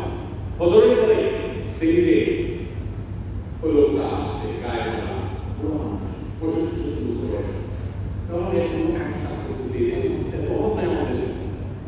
কেন বলছে কাজ না করে যাবে, সে আমার পাশে বাসায় আসছে 25 বছর আছে, তার কোনো বউ নাই, বাচ্চা নাই, ছেলে নাই, মেয়ে নাই, জাপানে প্রতি বছর শত শত হাজার মানুষ বৃদ্ধরা বাসার ভিতরে মরে পচে, যখন 2 মাস 3 মাস হয়ে গেছে কোনো খবর নাই, কাগজ পত্র দেয় না, তখন এবার পুলিশরা এইটা যেটা না শত শত হাজার হাজার আর অবস্থিত দেশগুলো থেকে দেখতে রাস্তায় সকালে কুকুর নিয়ে আসে কুকুর নিয়ে আসে পৃথিবীর সবচেয়ে সুন্দর দেশগুলো একটা সবচেয়ে সুন্দর দেশগুলো একটা হলো সুইজারল্যান্ডে গেছিলাম মাস 3-4 একটা মিলিয়ে থাকা কত সুন্দর পরিবেশ সমুদ্রের তীরে রাখা এত সুন্দর পানি এত সুন্দর লেক এত সুন্দর গাছপালা ওখানে মিলিয়ে তারপর কুকুর নিয়ে আসছে কেন কুকুর নিয়ে একা একা কালিয়ে রাখে আমাদের মুসলমানদের ঘোরা হয়ে গেলে কালিয়ে রাখে তাই না তো নাতি নাতি নিয়ে হাঁটা আলাদা কুকুর নিয়ে হাঁটা যারা মনে করেন ছোট পরিবার সুখী পরিবার তারা এই রিক্সা চালা শিখা বুঝতে পারছেন কথা আশেপাশে খেয়াল করে দেখবেন যে ছোট পরিবার তাদের তারা আসলে সুখে নেই যাদের 6টা 7টা 8টা পোলাপান আছে 6 7টা 8টা হবে একটা ধান সিজার মতো সিজাই দিয়ে সেটাকে রেডি করে দেবে 6টা 7টা 8টা যখন পোলাপান হবে দেখবেন একটা একটা রয়েছে শুনতে কেমনে কেমনে একটা করতে করতে ইঞ্জিনিয়ার হয়ে গেছে একটা বিদেশ চলে গেছে আর দুটো হয়তো মানুষ কিন্তু আসেই একটা দুইটা তো ওইটা নষ্ট হলে ইসলামের বাইরে কোনো শান্তি থাকতে পারে না এজন্য ভাই আমরা ব্যক্তিগতভাবে পুরো পরিবারের দিনের চর্চা করবো ইনশাআল্লাহ ফ্যামিলিতে দিন বুঝাবো ইনশাআল্লাহ আমরা দিনে চলবো ইনশাআল্লাহ যদি আমাদের আমাদের সাথে করবো আল্লাহ যে নিয়ামত এখানে আছে এই মসজিদে আছে অনেক মসজিদ দেশে আছে ভাই চোখের পানি ফেলতে ইচ্ছা করে সেখানে একটু নামাজ পড়ে ভালো করে ঘুরে একটু জায়গা না কেউ জায়গা না হলে মসজিদ করতে পারমিশন দেয় না বহু কষ্টে অনেক দূরে গেলে মসজিদ পাওয়া যায় অনেক ডলার খরচ করলে মসজিদে এখন নামাজ পড়তে পারে আর এখানে আমাদের কাছে চাইলে এই বড় যদি না করে আমাদের কি অবধি করবে এই জন্য ভাই মসজিদ নামাজ হালাল হালাল কাজ বিচার করে চলা কেউ দায়িত্ব দিবে না কেউ দায়িত্ব আমি একটা কথা বলতে গিয়ে অনেক চলে আসছে সে কথা হলো একজন দুইটা ছেলে মেয়ে আছে ওই যে সুখী পরিবার মিথ্যা কথা শুনে দুটো বাচ্চা হচ্ছে আর হয় না এখন বড় হওয়ার পরে ইংলিশ মিডিয়াম পড়াইছে পড়ানোর পরে ট্রাই করে বিদেশে পড়ার জন্য চলে গেছে একটা লন্ডন গেছে একটা গেছে বাপ মাই পারে এবার যখন তো জিজ্ঞেস করে ভাই আপনার দেখা বলে কি করবে তো গল্প দেয় আমার ছেলেমেয়ে 2 জন ছেলেমেয়ে আমেরিকা থাকে আমি একটা গল্প ব্যবসা বলতে সঙ্গে লাগে তাই না আসলে এগুলোর জন্য কেন চাই না মা বাপ তো বাচ্চাকে দেখে আলোচনা করবো আলহামদুলিল্লাহ আসলে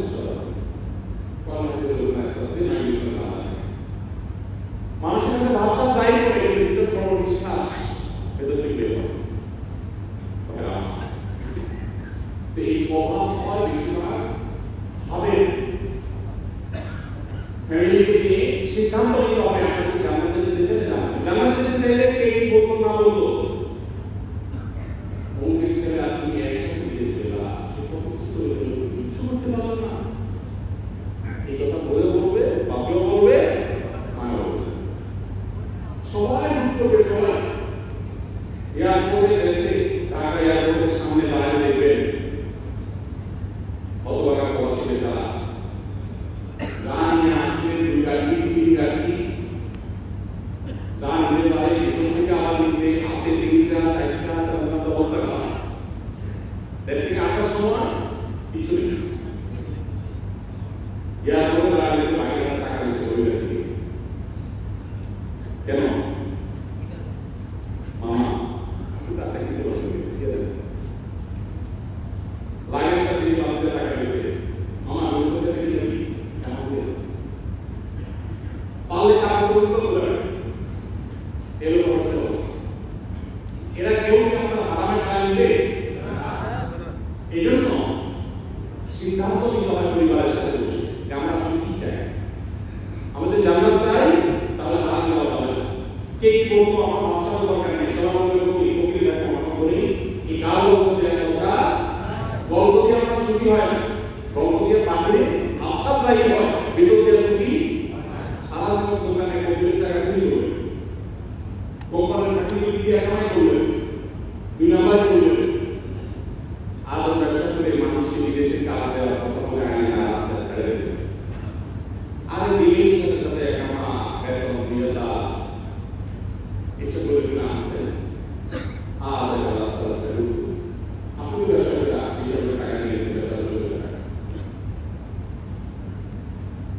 এরপরে বুড়ো বয়সে বিদেশ করে চলে গেলেন, বাড়ি করলেন, গাড়ি করলেন, পোলাপানাকে টাকা অর্জন করে রাস্তাতে পড়ে, আর মসজিদের সভাপতি হয়েছেন, সেক্রেটারি হয়েছেন, তার সাথে একটা ওয়াজ মাহফিল হুজুরদের খাওয়ার নাম সবাই খুশি। কিন্তু আপনার ভেতরে আপনি জানেন আপনি চোর, আপনি জানেন করছি জানেন, আপনি একটা বাট পান, কেউ জানেন না। ইমাম সাহেব তো দোয়া করে মাশাআল্লাহ, হাজির সাহেব মুসলিম আমাদের পঞ্চায়েত সেক্রেটারি বলেন সুবহানাল্লাহ, সবাই সুবহানাল্লাহ বলছে, আপনি মনে করেন সবাই হাজির সাহেব মারা বলবে, কিন্তু আপনি নিজেকে যখন চোখ করবেন, আপনি জানেন চোখ, তখন আপনার ভেতরে কি শান্তি হবে না শান্তি হবে? অপরাধের একটা জ্বালা আছে, জ্বালা দিলের মধ্যে কামাই করে, এই জ্বালা কিন্তু পড়াইতে থাকে ভিতরে। আপনার টাকা আপনার ছেলে করে গাড়ি ঘুরে, আর আপনি ভিতরে মনে মনে পাবো জানতো এই জন্য অপরাধের জন্য ইসলাম পাঁচক নামাজ জীবন ব্যবস্থা হবে হালালের বাইরে চলবো না, তাতে বোন আকর্ষণ, ছেলে মেয়ে আকর্ষণ, মা বাবা আকর্ষণ, এলাকায় মানুষ আকর্ষণ, কিছু আসবে না, জান্নাতে আমাদের দিতে হবে। কবরে কেউ আমার পক্ষে দাঁড়াবে না, সো আমার বর্তমানে খুশি থাকলে আলহামদুলিল্লাহ, আপনাকে আলো দাঁড়াবে। হালালের বাইরে একটু যাবো না ইনশাআল্লাহ। প্রমাণের ডিউটি চলাকালীন সময় যদি ডিউটি বাদ দিয়ে ওয়াজও শোনেন, কোরআন শরীফ তেলাওয়াত শোনেন, সব হবে না। ওই টাইমে বেতন হালাল হবে, একটু কাজ কাম নাই, কোম্পানি কফিল মালিক বস তিনিও জানেন, মুদিরও জানেন যে কাজ কাম নাই, অবসর আছে, ঠিক আছে, আপনাকে পারমিশন দিয়েছে, রেখাও কিছু বলে না, সেটা নিয়ে কথা। কিন্তু আপনি ফাঁকি যদি দেন, বিলম্বানি করেন, কোম্পানি থেকে টাকা দিয়ে দেন, আপনি খুশি হয়ে নিয়ে আসেন। ডিউটির সময় আপনি কৃষি বাক্স একটা দুটো একটা দুটো দিয়ে আসেন, আল্লাহ না এই জন্য জানেন বেশি ভূমিকা অর্থাৎ নামাজ ঠিকমতো করেন, হালাল উপার্জন করেন, কোনো মানুষকে কষ্ট করবেন, কারণ বোনের হক, মেয়ের হক, মায়ের হক, প্রবাসীদের সব কষ্ট সাধারণত কম করে, আরো বেশি জায়গায় বেশি তারপর অনেক তো যদি কারো হক কষ্ট না করে, এমন শুধু যারা দৌড় রাখা বিদেশে 2 বছর 4 বছর 6 বছর করছে, তারা এই জন্য অনন্তকাল বিদেশে পড়ে থাকা গোয়াতে হক কষ্ট করে কি না, একটা ডিসিশন নিতে হবে কতদিন থাকবে, কিভাবে থাকবে। আমি যখন সৌদি আরবে আসি প্রবাসে, আমাকে যখন অফার দেওয়া হয় যে তুমি আসলে দেশে ইসলামী সেন্টারে কাজ করো, আমরা খুব ভালো কথা ফ্যামিলি নিয়ে একটা সুযোগ আছে, কয়েক এবং এত আধা তোমার রাগ হবে তো বাবা, আমার ডাইরেক্ট কে আসতে পারলে ফ্যামিলি থাকার সুযোগ আছে এটা দেখো তুমি আসো। আমি গেছি আর আমার কাছে কিছু হবে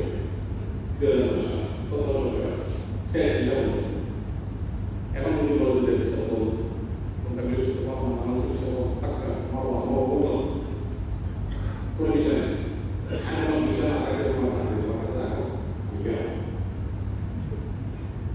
তিন মাস আমার তোমার আসসালাম আমি ফ্যামিলি ছাড়া একদিন তাহলে বলছে তোমার বিভিন্ন মানুষ করে আছে ওই মন্দিরে আমার বলছিলেন, তা আমি বললাম আব্দুল্লাহ কামাইন দেখ কয়টা বলবো না ওই দুটো, এখন একটা কত বড় জোর তোমার দুটো আছে, আমরা একটাও থাকতে দিলাম না সাথে, এর চেয়ে বড় জোর কি? তোমার বিবেচনা বিবেক নাই, তুমি পুরুষ আর পুরুষ না,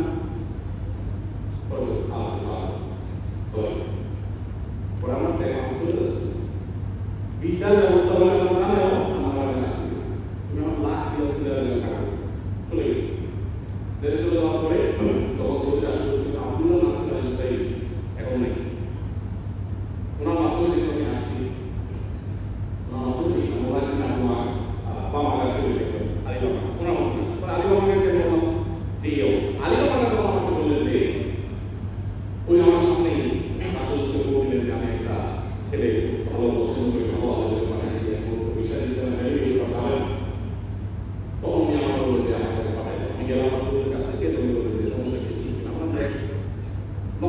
ছেলে দিতে পারবো, আমি না খাই থাকবো কেন দিলাম।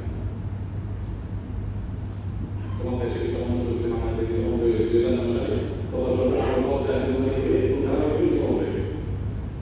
তখন বলুন যে তোমার বিষয়ের দায়িত্ব আমার লাগবে। আমি হুজুরের খারেজির কাছে কথা বলে স্পেশাল মন্ত্রীদের কথা বলে তোমার বিষয় বস্তু মাথা নষ্ট করবো যাই করবো কারণ আমার গ্যারান্টি গ্যারান্টি পরে চিঠি লেগে গেছি নিজের হাতে দেখে বলছে নিয়ে যাও বিষয় বলছে বিষয় হয়ে গেছে সেটা নিয়ে আসা তো বিষয় হয়ে গেছে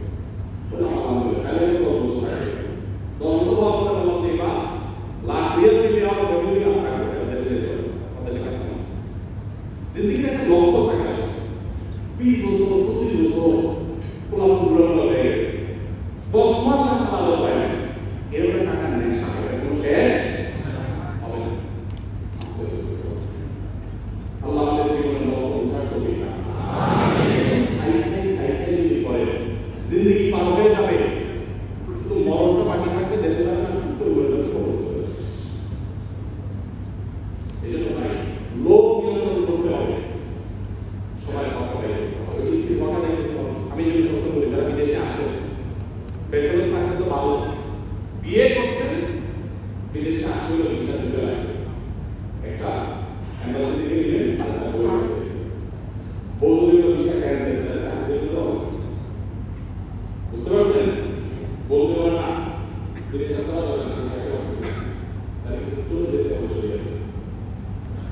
বেজন্য ভাই বিদেশ জীবন সুশৃঙ্খলভাবে সুপরিকল্পিত চেষ্টা করবো ইনশাআল্লাহ।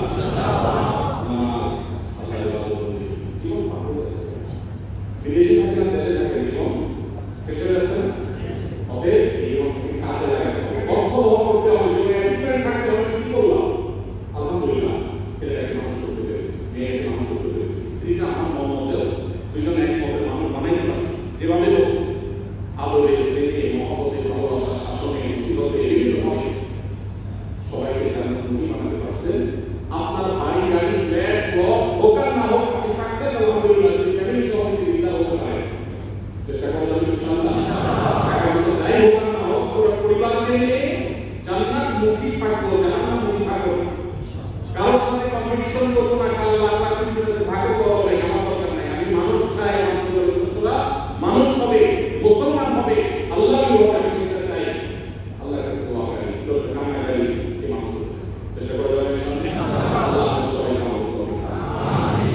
আমার তো মনে হয় কত করব আমার বুঝে আসলে টাকা করতে পারবো কিন্তু আমার সাথে নামাজ পড়ে বেশি দিন এই বলে করতে কষ্ট হয়ে যাবে ইনশাআল্লাহ কথা অনেক শোনা দরকার নেই এই কিছু যথেষ্ট এই ব্যাপারে তো আমল করেন পছন্দ নামাজ হালাল উপার্জন হালাল থেকে যতটা দূরে পুরো পরিবারকে চিন্তা করা আল্লাহকে মানানো এই কাজগুলো যদি করতে পারি তো মানুষের সবার আর জুমার দিন পরে বলছিলাম সব জুমার দিন আপনি শিখলেন প্রত্যেক শুক্রবার থেকে শুক্রবার পর্যন্ত শুরু করবেন সেটা কাজ করবেন জুমার মাসে আগে আগে যত আগে আসে তত সব এমন কোনো যে আমলগুলো আছে সেগুলো আল্লাহ সবাই আমল করবে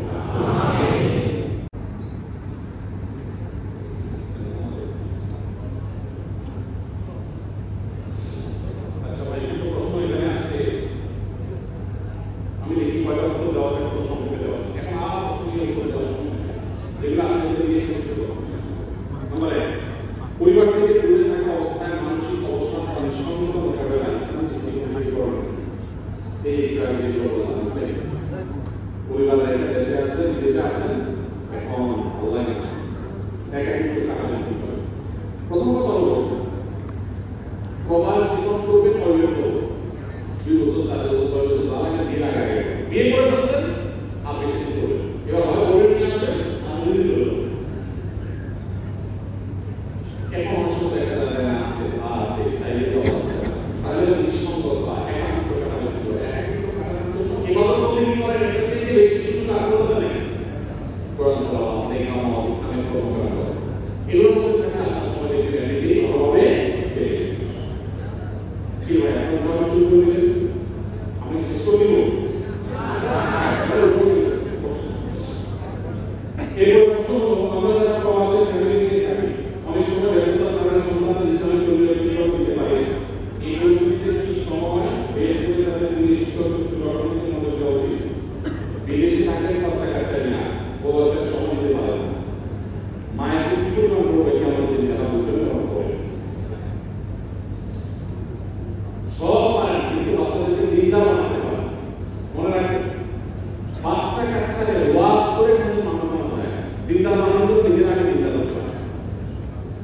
যখন নিজেরা মুখাটি প্রজেক্ট করা হয় বাচ্চারা সেগুলো দেখে দেখে বড় হয়।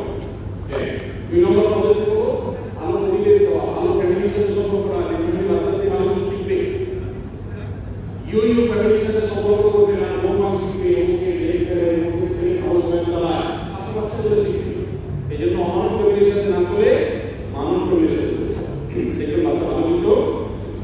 যে স্কুলকে মাদ্রাসা পড়াবেন ওখানে টিচার পরিবেশ আজকাল অনেক কম, সেটা আলাদা কিনা দ্বিমুখী কিনা যদি দেখেন পান সেখানে বাচ্চাকে ইনশাআল্লাহ বাচ্চাকে সময় দেন, সিরিয়াসলি সময় দেন। অনেক মাধ্যমে আছে প্রবাসী দেশে মোবাইলে টেলিভিশন বাচ্চাকে দেখার টাইম এমনি কথা পরিষ্কার করেছে বাচ্চাদের ব্যাপারে আমাদের কাছে আমরা জিজ্ঞাসাবাদ হবে, তাই খুশি আমরা জিজ্ঞাসাবাদ করব। বিরাট দরকারে দেশকে গবেষণা দিতে হবে।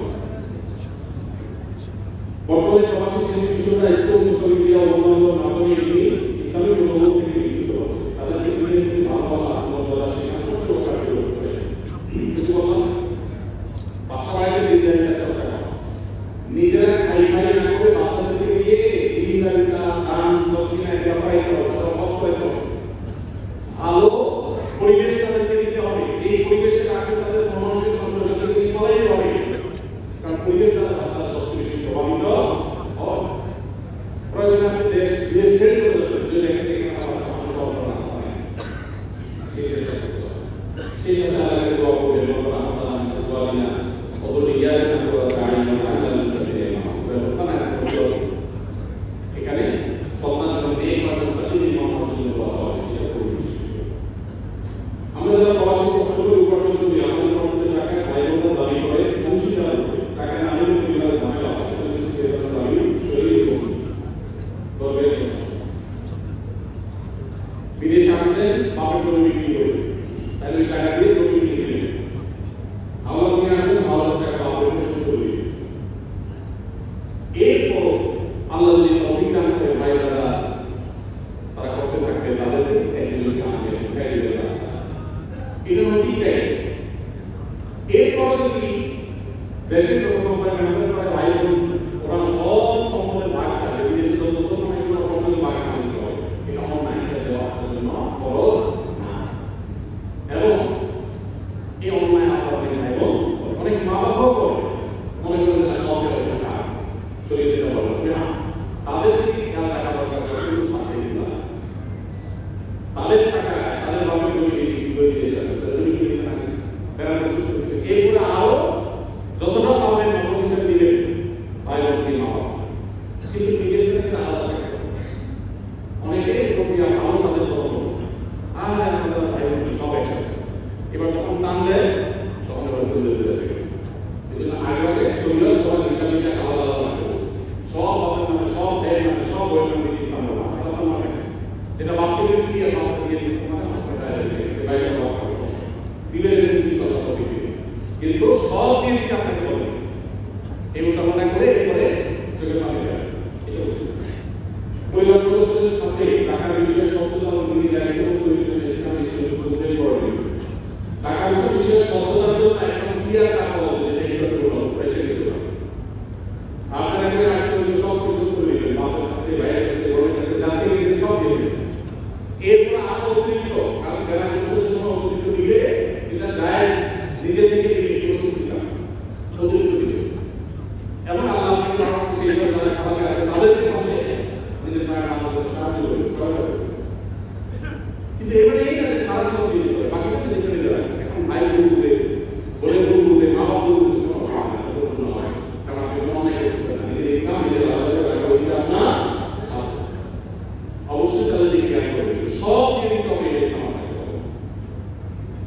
আপনার কি জ্ঞান পাবেন তো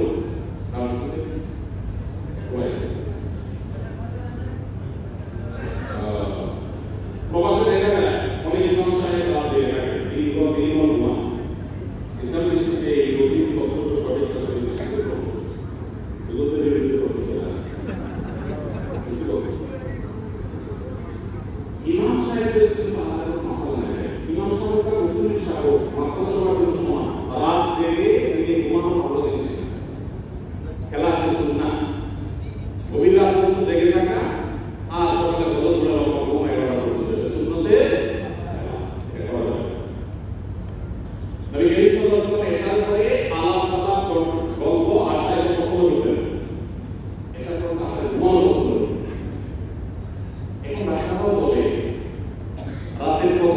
যে ঘুম, এই ঘুমের কারণে মানুষের শরীরে যে এনার্জি হয়, চার্জ হয়, দিনের ঘুম এই কয়েক গুণ বেশি দিয়েও সে পরিমাণ চার্জ হয়।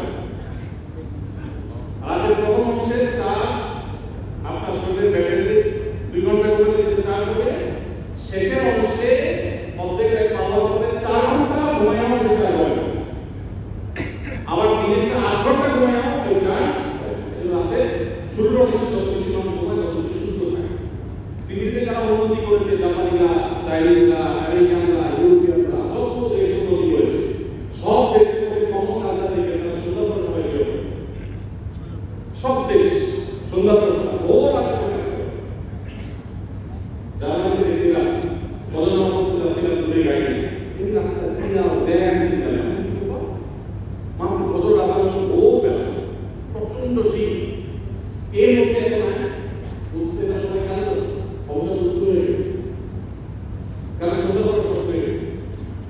আর আমাদের মিডিল ইস্টে অভ্যাস 10টা করে আমাদের সন্ধ্যা হয়, আমাদের দেশের বিশেষ করে ঢাকা প্রায় ভয়ঙ্কর জ্যাম আছে না, ভয়ঙ্কর জ্যাম। অথচ বিদেশে দেখবেন রাতে জ্যাম জ্যাম সব হবে না। আর আমাদের ঢাকা সকাল 7টা 6টা একদম ফাঁকা, কারণ সব চালু হয়ে সব কোথায়, আর বিদেশে সব জায়গায় আছে। এই যে শিডিউল নবীজির সুন্নাত এখন মুসলমানদের মধ্যে আছে, দুর্ভাগ্যজনক। এই জন্য সকালে উঠে না কাজে লাগাটা সুন্নাত, এই সুন্নাতটা এখন চিন্তা করতে হবে। নাই আমাদের মানুষ এটা করে না, আমল করে না, এই জন্য জিন্দিগি বরকত শেষ হয়ে গেছে, রোগ বালাই হয়ে যাবে। আল্লাহ আমাদের সুন্নাত মেনে চলা করবে।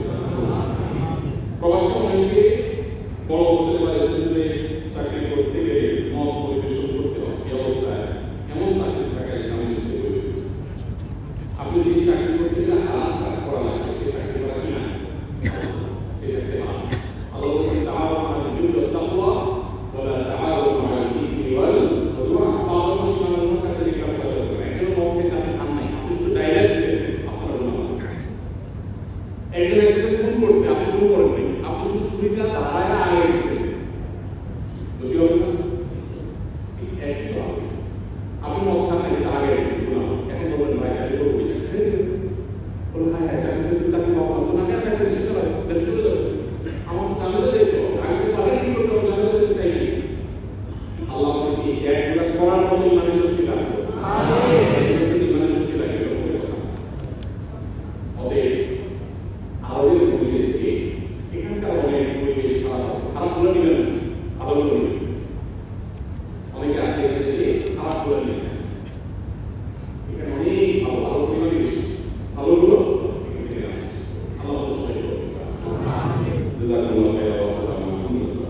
ये मस्जिदों का नूर है, ये कौम का चिराग है, रसूल के हैं लाडले हिदायतों के बाग है।